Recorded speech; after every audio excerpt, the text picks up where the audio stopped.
Hey guys, hope you guys are doing well, staying safe, not having to go crazy over this whole quarantine time right now.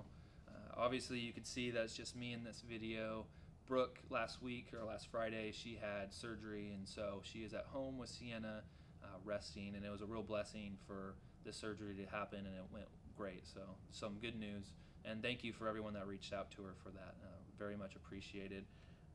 I also have one announcement is that we are going to be doing a challenge for all the high schoolers for the next 2 weeks, and that challenge is a meme challenge. So what we want you guys to do is send us your best memes, whether you found it or you created it. Send it to us. Make sure it's appropriate, and then not this Sunday, but the next Sunday we will have a winner, and we will also show our top memes during the video. And so, going into the message for today, I'm excited to talk about it because it's about emotion. And I know for some of you, it might be like, oh, cool. Some of you, or probably most of you, are like, oh, no, I don't want to talk about emotions at all. They're just up and down all around. And so, but it's something that's important that we should talk about. And so, for me personally, growing up, there was times where my parents would tell me to do something, and then I would get angry, and I would let the emotions get the best of me, and I would say something back or do something back that I shouldn't have. Or same thing goes with siblings. They would say something, then I would say something back, and I get in trouble. Think something that I shouldn't have said. And so, I say all of this to say that when it comes to emotions, I think we all have room to grow, and that's the same for me. That's the same for you guys. That's the same for everyone. And so, some of you like emotions. Some of you guys like the good, the bad, the weird emotions. You'll want to feel all of it. I have friends that like to have sad playlists, and they listen to it to have a good cry. As weird as it sounds, they enjoy it. There's some of you that like the good emotions, but when it comes time to when it comes to bad emotions, you try to avoid it at all costs. And some of you, when we talk about emotions, you have this internal groan. You just, the thought of you thinking about your feelings is exhausting to you, and you just don't want to go there. And no matter how you feel about emotions, I think we all can agree that emotions are complicated. And emotions feel like these intangible little things that we can't see, but they seem to want to control our lives. No one tells us where they are, no one tells us what they are, no one tells us how they work, and yet somehow we're supposed to act like we know how to handle them, how we know how to deal with them. And I think this is why all of us handle emotions very differently. Some of you act on emotions, you act out on emotions, and I've been in this boat. Whatever you feel, you do it. If you feel hurt by someone, you go behind their back and you talk about them. If you're angry, you start looking for excuses to start to pick a fight. If you are feeling lonely or unseen, you start to exaggerate and you start to make up stories to grab attention.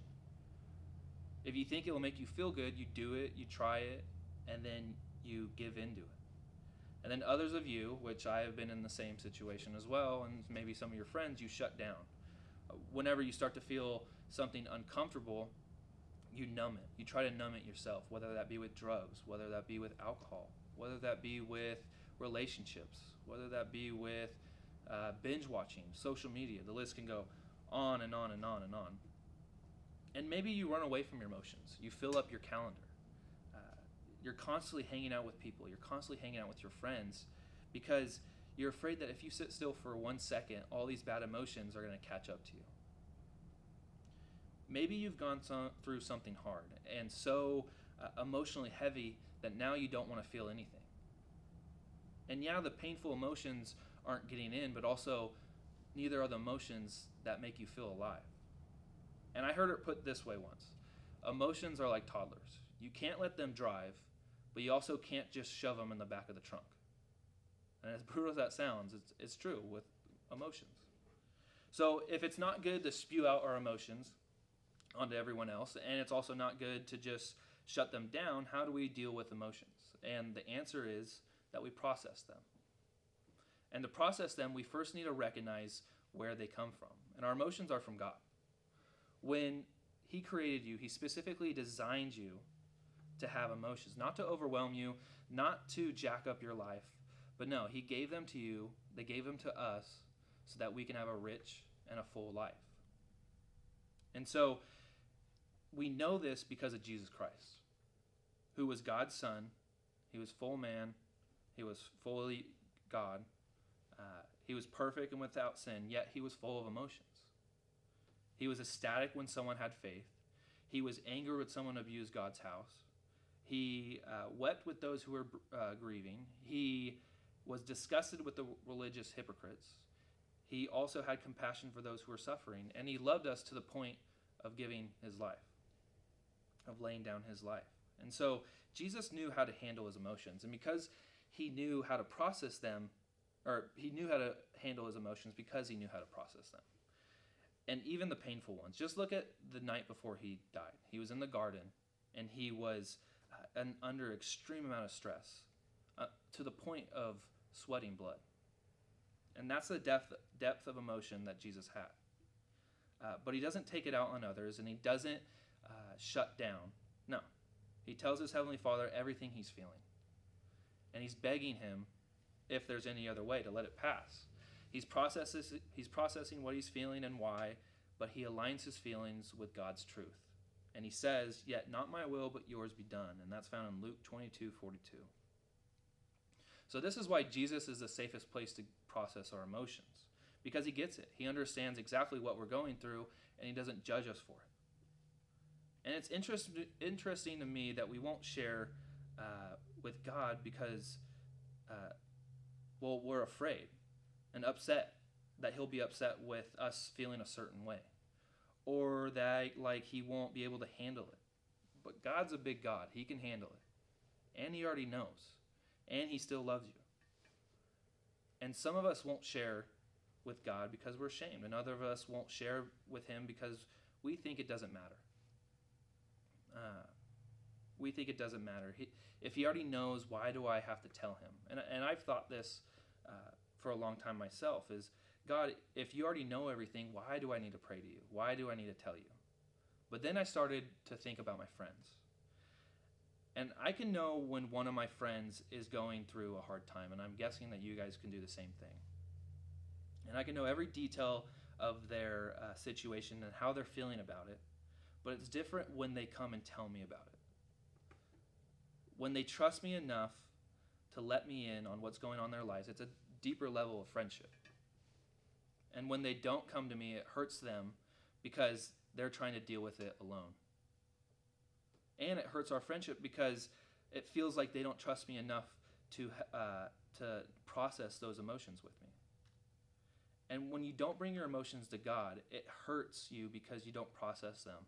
And it prevents you from having a relationship and that relationship getting stronger. Because yes, Jesus wants to help you with the way you're feeling about things, but more importantly, he wants to have a deeper friendship with you. And he wants you to trust him with your emotions, whether they're big or small. And so going into how we do apply this. And so what does it mean to process emotions with God?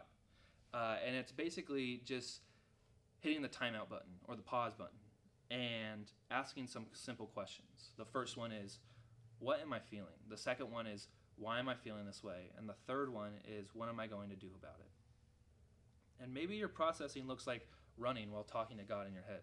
Or maybe it's writing down in a journal to God what you're thinking or what you're feeling.